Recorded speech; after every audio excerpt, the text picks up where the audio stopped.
¿Qué tal, queridos amigos? Muy buenos días, los saludo muy contento, los saludo muy feliz porque hoy la palabra de Dios tiene para nosotros un mensaje bellísimo de esperanza, puesto que hoy vamos a escuchar lo que algunos autores, algunos santos han llamado la carta magna del cristianismo, porque hoy vamos a escuchar esta invitación que el Señor nos hace a vivir en el camino de las bienaventuranzas, a vivir en el camino que nos lleva directo a la felicidad, a la plenitud.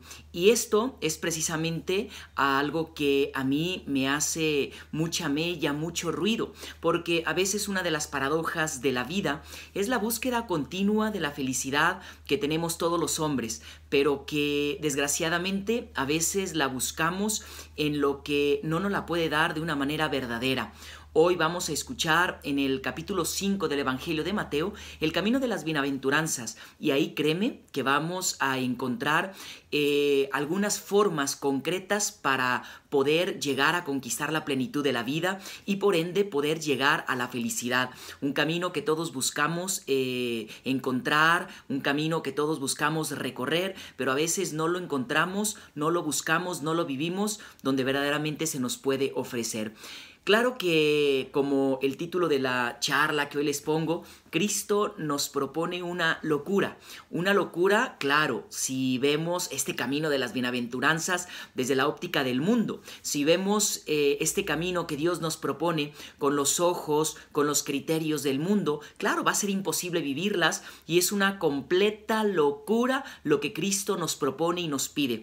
Pero si nosotros cambiamos un poquito el enfoque, cambiamos un poquito nuestra mentalidad y vemos estas bienaventuranzas, este camino desde la óptica de Dios, desde la mirada de Dios, contemplándolas con los ojos de aquel que nos creó y que sabe lo que nos da la verdadera felicidad, claro, van a ser siempre un camino concreto y directo de santidad.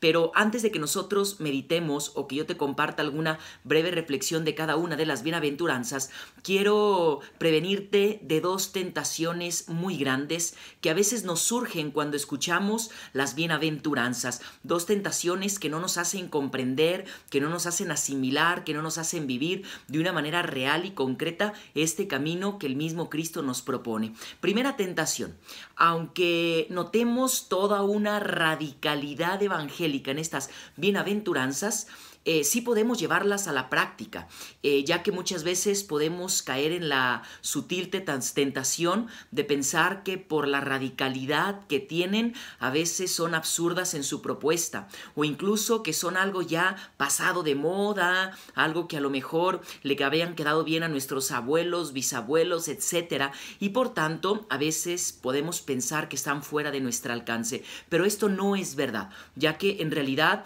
todas las bienaventuranzas son un autorretrato de la vida de Jesús. Nos propone Cristo este ideal de vida porque Él ya lo ha encarnado en su propia vida, porque Él lo ha vivido, porque Él nos pone el ejemplo en su propia vida. Entonces, esta es la primera tentación. Segunda tentación que debemos evitar al meditar el camino de las bienaventuranzas es creer que estas bienaventuranzas son alguna propuesta que Cristo nos hace y que nos promete la felicidad, pero hasta en la otra vida. Y esto es un error. ¿Por qué? Es un error porque es un camino de plenitud y es un camino de felicidad para esta vida.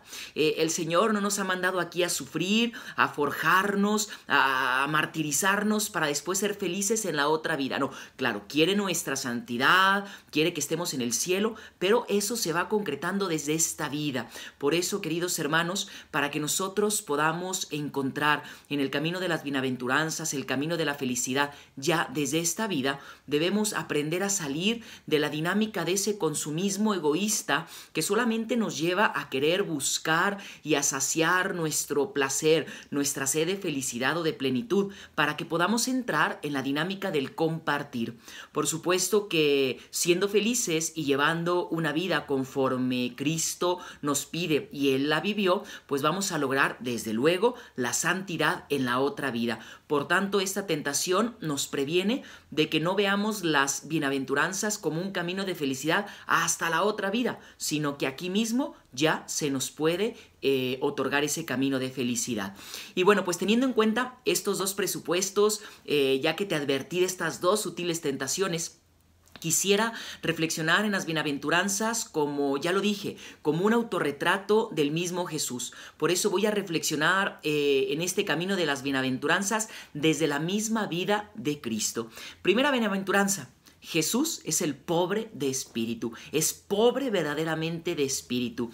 Bien sabemos que la vida de Jesús fue llevada en total pobreza, nació pobre, vivió pobre, en un pueblo olvidado, no tuvo una herencia familiar, su único tesoro era siempre el Padre que está en los cielos. Esto nos lleva a entender, queridos hermanos, que el pobre de espíritu es el que desea poco y lo desea de una manera desprendida, sin apegos, sin ataduras.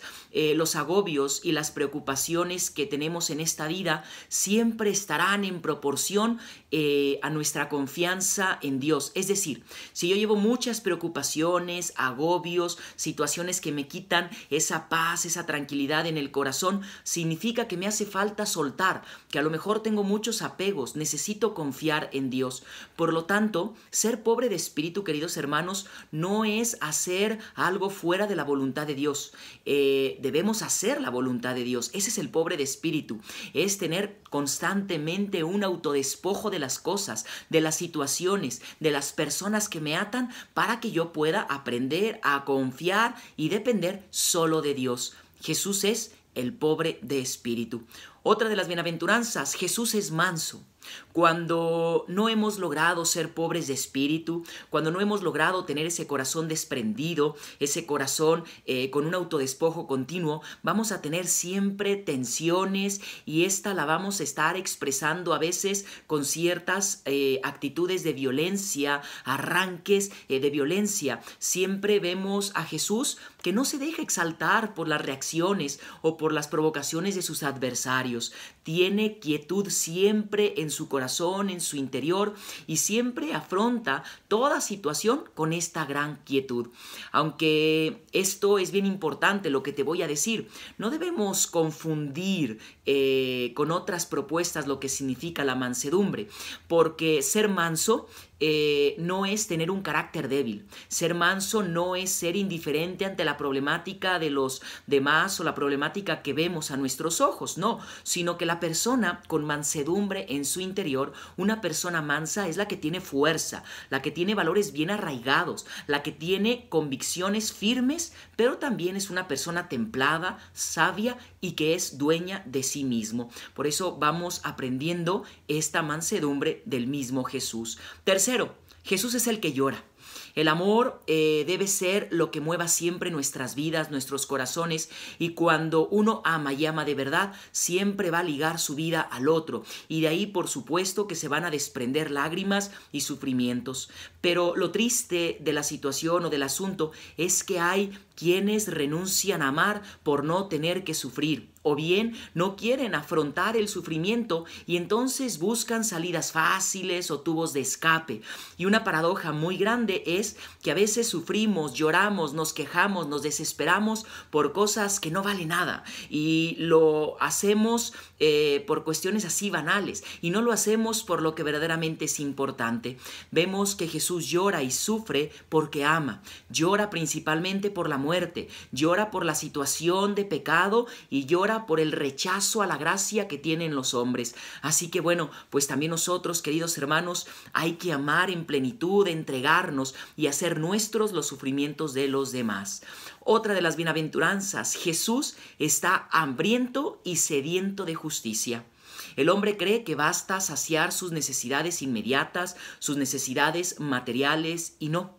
Saciar solo lo que nos pide nuestra pasión, nuestra concupiscencia, eso no nos lleva a la felicidad. A veces despreciamos saciar lo que verdaderamente necesitamos. Jesús está hambriento siempre de la verdad y del bien, y la justicia es el inicio de la vida de la santidad.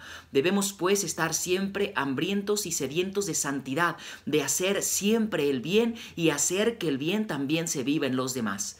Otra de las bienaventuranzas, Jesús es misericordioso. Los pecados, a mí me gusta mucho verlos como las luces de los otros carros. Cuando vamos manejando, siempre las luces de los otros carros nos lastiman, pero no nos lastiman las nuestras. Nos molestan los pecados y las faltas de los demás, lo que nos lleva a ser a veces justicieros y hasta verdugo y con todas las demás personas. Y esto me lleva también muchas veces a tapar y enmascarar nuestros propios pecados con una supuesta justicia. La misericordia, queridos hermanos, es precisamente el atributo más grande de Dios. Dios es amor, Dios es misericordia, es el primer impulso del corazón de Dios. No hay mayor alegría de Dios que en perdonar. Y esto nos invita a que también nosotros seamos misericordiosos con los demás, que aprendamos a perdonar a todos los demás. Otra es que Jesús está limpio de corazón. Esta bienaventuranza es la única que nos promete la visión de Dios. Muchas veces nos refugiamos, y lo digo con tristeza, en caretas, en máscaras, en falsas imágenes, pero en Jesús descubrimos siempre a un hombre transparente, a un hombre sin doblez, que habla siempre de frente y lo hace públicamente, no tiene miedo. Su limpieza interior nos lleva a nosotros a luchar por deshacernos de nuestras impurezas, tanto en obra como en pensamiento, como en situaciones internas, ya que cuando no hay limpieza en nuestro corazón, siempre vamos a tratar de sacar usufructo de nuestras relaciones, vamos a ir a utilizar a las otras personas. Cuando no hay limpieza en nuestro corazón, siempre juzgamos, y al juzgar vamos a estar siempre proyectando nuestra suciedad interior. Por eso vamos sanando, limpiando nuestro corazón. Penúltima, Jesús es el que lucha por la paz. Una tentación muy común es la de invocar la tolerancia para una falsa paz. A veces decimos, déjame en paz. No, hermanos, la paz no surge cuando hay una fuerza por obtener la verdad, por obtener una quietud, sino que la paz se obtiene cuando se ama de verdad. La paz no es ausencia de conflicto, no es ausencia de guerra, sino es experiencia del amor de Dios en nuestro corazón. Y la última, Jesús es siempre perseguido por causa de la justicia. Sabemos, queridos hermanos, que los profetas, los santos y el mismo Jesús tuvieron problemas siempre porque buscaron el bien y la verdad. Y una tentación muy común en nosotros es abrirnos y amoldarnos al mundo con tal de no tener problemas, de no ser perseguidos. Así que ánimo, no tengamos miedo. La persecución es signo de la construcción del reino. Entreguémonos, seamos santos, y que este camino de las bienaventuranzas sea el camino que nos lleve a configurarnos con Cristo y a ser felices en esta vida y también después en la otra. Así que ánimo, encomiéndenme mucho, compartan este video y que Dios los bendiga. Nos vemos mañana para compartir el mejor desayuno, que como siempre es la palabra del Señor. Que la bendición de Dios Todopoderoso, que es Padre, Hijo, Espíritu Santo, descienda sobre ustedes y permanezca para siempre. Amén. Que Dios me los bendiga mucho.